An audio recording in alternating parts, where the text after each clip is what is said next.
আলহামদুলিল্লাহ, বরাবরের মতো আজও আসলাম আপনাদের মাঝে। আমাদের একজন রিসেন্ট ইটালির ভিসা পেয়েছে।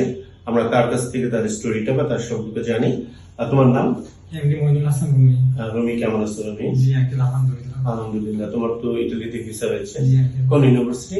University of Marcel. মার্সিড। সবাইকে ভিসার একটু দেখাও। আচ্ছা, তো তুমি জমা দিয়েছিলে আর ভিসা পেতে সময় লাগছে কত? ডিউরেশন? আমি জমা দিয়েছিলাম 9 তারিখে, ভিসা পেয়েছি 12 তারিখে। মাশাআল্লাহ, অনলি 3-4 দিনে যে ভিসা পাওয়া যায় তার সাক্ষী হচ্ছে রুমি। আর রুমি, তোমার কি স্কলারশিপ আছে? জি আছে, 100% স্কলারশিপ। মাশাআল্লাহ, রুমি ফুল স্কলারশিপ নিয়ে যাচ্ছে, টিউশন ফিস পে করা লাগছে না। সম্ভবত স্টাইপেন্ডও পাবা। জি আশা করা যায় 8 থেকে 10 লাখ টাকার মতো স্টাইপেন্ডও পাবে। তোমরা যারা বাইরে যেতে চাচ্ছ, ফ্রি লেখাপড়া করতে চাচ্ছ, ম্যারিটোরিয়াল যারা, তাদের জন্য বলছি ইতালিতে অ্যাপ্লাই করতে পারো। ভালো কিছু আশা করা যায়, কি বলো? জি আঙ্কেল, অবশ্যই। যারা বাইরে যেতে চায় তাদের সম্পর্কে তোমার কোনো অ্যাডভাইস থাকলে বলতে পারো। আমি এর আগেও 3-4 জায়গায় গেছি ভিসার জন্য, কিন্তু কোথাও কোনো বেনিফিট পাই নাই। কিন্তু আমি যখন পারভেজ আঙ্কেল এখানে আসছি, তখন এখানে বেনিফিট হয়েছে। আপনারা সবাই এখানে এসে কথা বলতে পারেন, এখানে সবাই অনেক ফ্রেন্ডলি।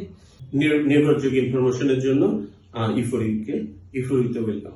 ওকে, সবাইকে ধন্যবাদ। Thank you for